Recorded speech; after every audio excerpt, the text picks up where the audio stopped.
Зейнетақы алушылар көріңіздер. Сәлеметсіз бе қымбатты көрермен, арнамызға қош келдіңіз. Әлемде және Қазақстанда болып жатырған соңғы жаңалықтарды алғашқы қатарынан білгіңіз келсе, арнамызға жазылыңыз, лайк басуды ұмытпаңыз.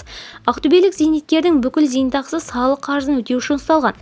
Ақтөбеде зейнеткердің шотындағы зейнетақы толық көлемде салық берешегін өтеуге ұсталып қалған. Бұл әрекетті заңсыз деп танылған сот медициналық кірістер органдарына зейнеткерге артық алынған соманы қайтаруды міндеттеді. Жағдайдың жай-жапсары.